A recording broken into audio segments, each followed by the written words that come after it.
Our Region's Business is sponsored by PNC for the achiever in you. Our Region's Business. Innovation, transformation, momentum, improving our communities and driving technologies that will shape our region for generations. The collaboration that brings vitality, prosperity, and life to living. Stay with us for the coming half hour as we examine in depth our region's business. Now, here's your host, Bill Flanagan. Today on Our Region's Business, Pittsburgh's Point State Park is preparing to celebrate its restoration this year with a big splash. Plus, fast-growing Cohera Medical is making its mark with tissue glue. But first, why the 1% is breathing a sigh of relief? It turns out that changes in the estate tax laws this year were nowhere near as drastic as some had feared. Yes, the estate tax rate has gone up, but Congress kept the $5 million exemption intact, protecting the estates of the vast majority of Americans from federal estate taxes. Tom Crowley's back with us today. He's Senior Vice President of PNC Wealth Management with the Wealth Management and Planning Group. And welcome. Good to have you back. Hi, Bill. How are you? I'm doing okay. Good. Yeah, I guess there are a lot of jitters at the end of last year with the whole fiscal cliff discussion that I guess what? All those taxes could have snapped back to the pre-Bush administration levels? That's right. There was a lot at stake, and some really good news on the estate tax front. And you talked about it a little bit, but there's a $5 million exemption that will be adjusted for inflation each year for husbands and wives. So it's a $10 million exemption from estate tax. Really? So if it's a married couple, it's actually $10 million of family wealth they can protect. That's correct. Wow. And it's also portable. In the past, it was not portable. You had to actually plan for both spouses. Okay. But no longer is that the case. So if one spouse doesn't use their 5, the other spouse can carry it. So it is truly a $10 million exemption. Now, well, that's got to cover the vast majority of American households. It sure does. Yeah. It does. It changes. It really changes the complexion of a lot of the estate planning that has gone on for the last decade. If you remember, it wasn't so long ago, a decade ago, that exemption was $1 million. So it was $2 million if you planned it correctly, $1 million per spouse. 2 to 10 is a big jump. But you know, the one thing that's always out there now, has always, I guess, been out there with the estate tax. It's come and gone over the many years.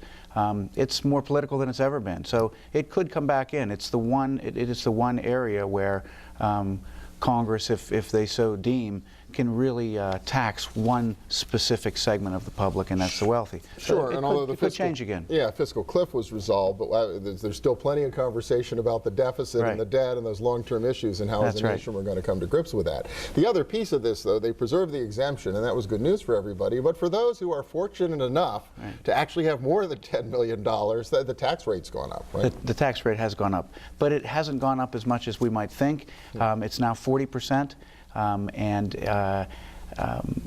That's not a large price to pay, I suppose, in the give and take on this issue.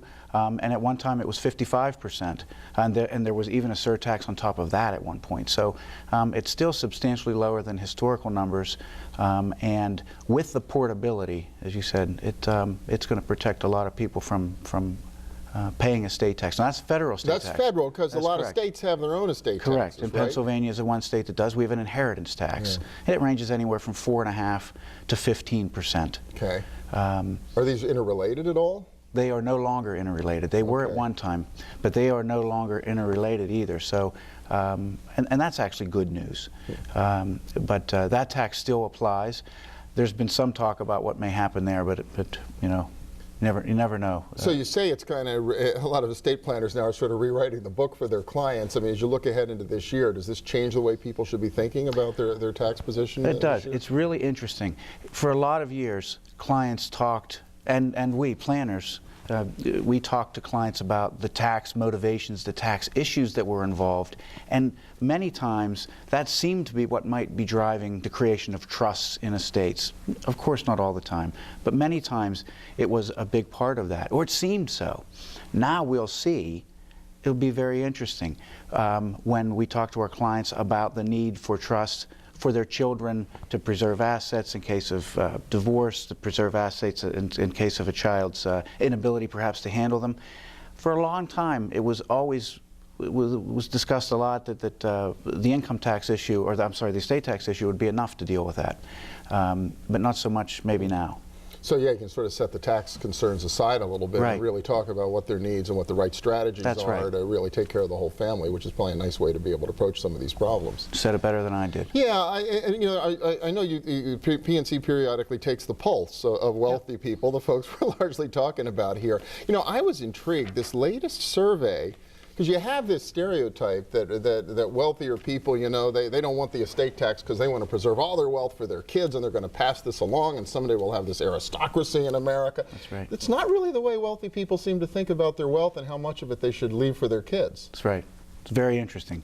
We just completed our 9th annual high net worth value survey, and it always tells us something interesting. It helps us better serve our clients, but it also provides millionaires with information that they can compare to one another. One of the things that we saw this year is in the significant increase in the belief that millionaires want their children to make it on their own. They want to help them, but they want their children to make it on their own.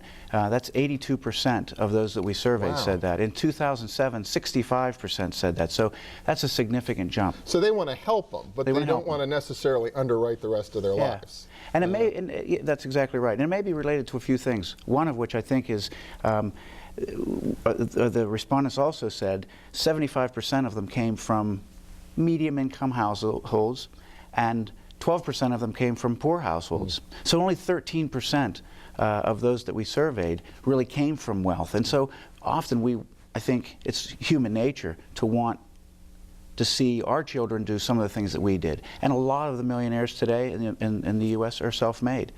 I think one of the other issues is the bump that we went through in 2008. I mean, all of our viewers remember that. You know, the market was down 37%, and it's come back steadily.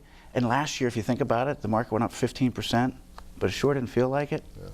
So yeah, will I really have as much to leave behind as I might have thought before? My kids need to be prepared for that. Exactly right. So they need to take some of that on and think that through as well. Fascinating stuff. More about it, I'm sure, on PNC on PNC.com. Yes, sir. Thank you so much. Appreciate it. Good to see you again. Thank you, Bill. Yeah. Good to see you. And next up, how a local medical device company is going global with tissue glue. Stay with us.